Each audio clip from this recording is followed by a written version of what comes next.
referendum ka wuxuu ku salaysan yahay had iyo jeer su'aal jawaab leh haa iyo maya waxaa raalli ma ka tahay mise kama tihi fikirkaa ma qabtaa mise ma qabtid arrinkan sidaa maxay dhahday loogu dhaqmo raalli ma ka tahay mise kama tihid codsigu laakiin su'aal kuma salaysna waa codsi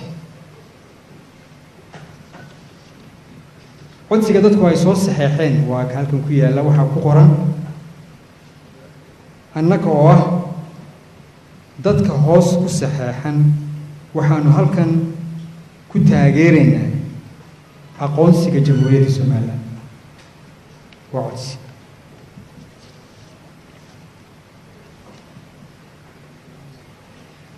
ujeedada codsigan markaa muxuu yahay ujeedada codsigu waxa weeye inay dadku dareenkooda iyo shucuurtooda ay muujiyaan halka ay ka taagan yihiin aqoonsiga Soomaaliland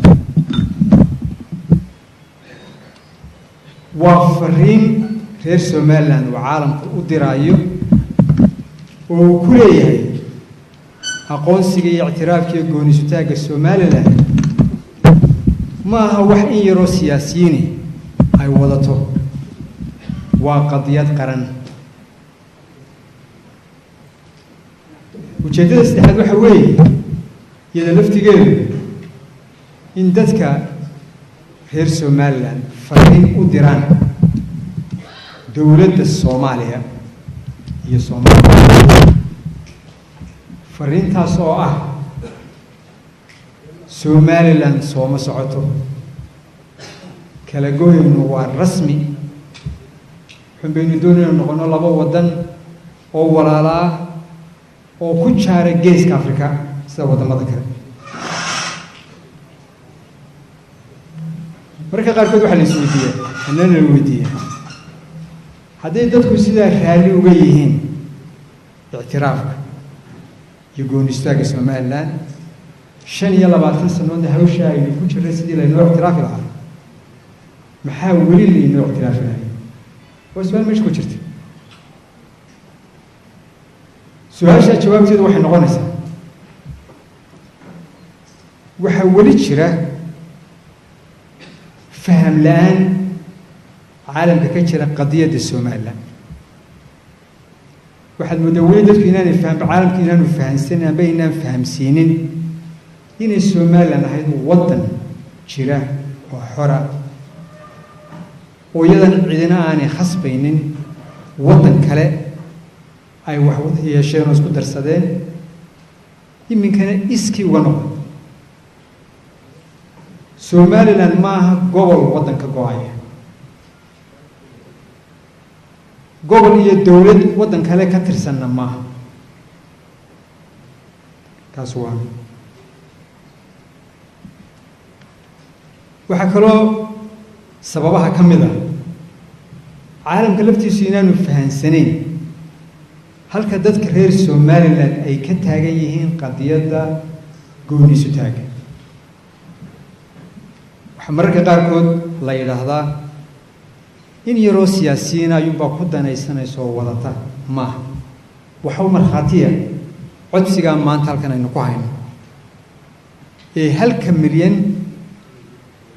iyo 22,000 ay soo saxeexeen iyadan waliba la gaarin cid walba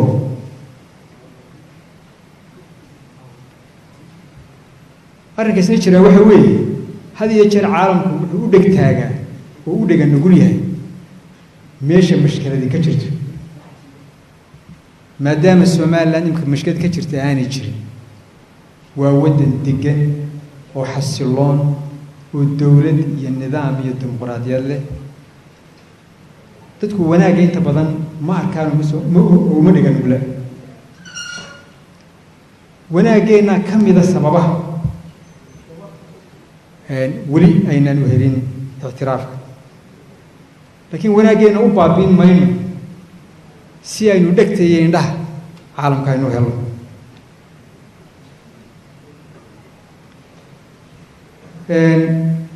ودمada soo maray xaaladeenna oo kale in badan waxay lahaayeen waddan kaloo weyn oo ay dhabarka ku hayeen inagu dhabarka waxaynu ka doonaynaa caalamka oo dhan ee waddan keliyo imika dhabarka aynu ku haynaa ma jiro madaxweynena waxaa jirta baqdin waxyaabaa laynu ictiraafi lahaa wax ka mid ah baqdin odhanaysa haddii somaliland la ictiraafo armaya waddamada kale afrikaankuna tusaale ka qaataan oo qaar ka midihii ay burburaan laakiin xaqiiqdu waxa weeye waddan afrika ka jira oo taariikhda somaliland lihi ma jiro gaar weeye dadka reer somaliland waa inagu gobol go-aya maynaan nihin qowmiyad ku kacday waddan ay ka tirsanayna ma nihin waxaynu ahayn waddan xora oo waddan kaloo xora ku tirsaday iminkana ka baxay sida ka dhacday afrika meelo badan waxaa kaloo ina jirta baqdin odhanaysa haddii somaliland la ictiraafo soomaaliya adkaanaysa sida arrinkeeda loo maareeyo arrinkaa laftigiisa waxba kama jiraan ictiraafka somaliland wuxuu soo dhoweyn lahaa deganaanshaha iyo xasiloonida iyo horumarka soomaaliya iyo geeska afrika 25 sannadood ay gooni u taagneed somaliland waxaan wanaag ahayn kumay soo biirin gobolka iyo caalamka tusaale wanaagsan baynu ahayn 25 sannadood cid inaga cabanaysa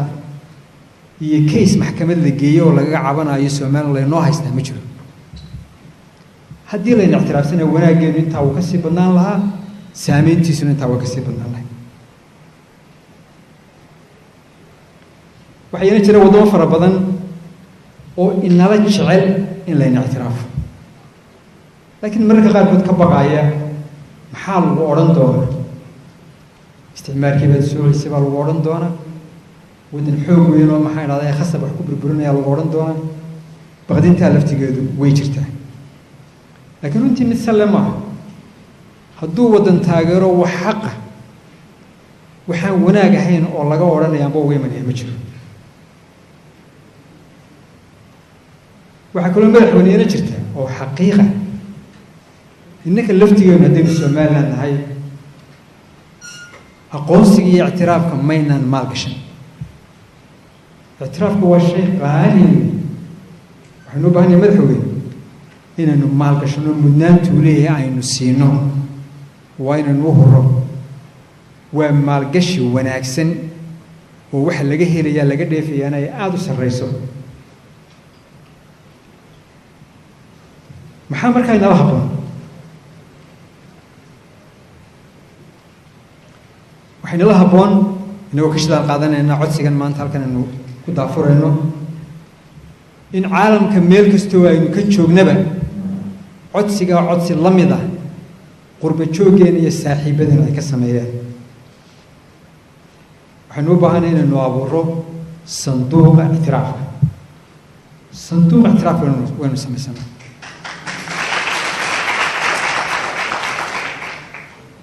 oo dadweyne iyo dowladba aynu kaga qayb galo ganacsadu ka qayb gasho shicibku ka qayb galo qurba joogku ka qayb galo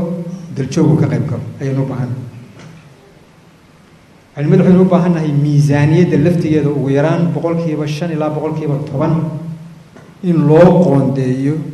maxaa dhahday qadiyadda ictiraafka in badan waxaa layna yidhahdaa laydinma maqlo innaku waxaynu u haysanaa caalamka oo dhan xaaladdeena inu ka warayo laakiin xaqiiqdu waxa weeye dad badani kama warhayaan waxaynu u baahannahay inaynu codkeenna kor u qaadno baynu u baahannahay maanta tiknolojiyadda aynoo sahlaysa inaynu warkeenna meel walba gaadhsiino ka ridno waxaynu u baahannahay markaan iska kaashanno dowladda iyo shicibba waxaynu u baahannahay caalamka inaynu runtii wax badan ku baraarujinno aanu ku baraarugsanayn waxaa laynooga baahan yahay inaynu xoojinno midnimada inaynu xoojinno awooddeenna difaac qarannimadeenna iyo midnimadeenna iyo xornimadeenna gooniisutaaggeenna waxaa loo baahan yahay inaynu lahaano cududdii berber socotay ilaalin lahay waxay lafteeda loo baahan yahay inaynu dadaalka aynu ugu jirro harumar dhinaca dhaqaalaha inaynu laba laabno kaana waa loo baahan yahay codsigan ay soo saxeexeen inta ka badan 1 milyan insha Allah biidhnillaahi alkariim waxaynu doonaynaa inaanu qolkan ku ekaano caalamka inaynu gaarsiino waynaynu UN-ta gaarsiino waynaynu gaarsiino midowga Afrika ururka IGAD waynaynu gaarsiino ururka carabta waynaynu gaarsiino ururka midowga Yurub waynaynu gaarsiino waddan kasta waynaynu gaarsiino caalamku waynu dareemo halkay dadkeenu ay ka taagayeen arrinka goonisu taagaya aqoonsiga iyo ictiraafka waxaan ugu baaqayaa caalamka inay codsiga dadkeenu ay soo sameeyeen ay tixgeliyaan aqoonsulaantu Somaliland waxay ka qaaday oo ka hortaagan tahay waxyaabo fara badan oo xuquuqa uu leeyahay dad jira baynu nahay oo geeskan ka mid ah oo Afrika ka mid ah laakiin aan xuquuqdooda la siin caalamku waxaynu marti uga nahay xaq aynu ku leenahay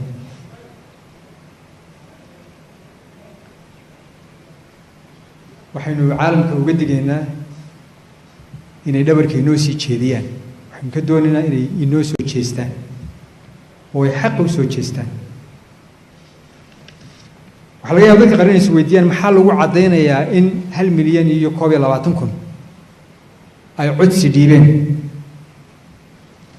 qof walba waxaa laga saxeeyay warqadda waxaa ku qoran magaciisa telefoonkiisa saxiixiisa iyo degmadiisa inaku ma lihin address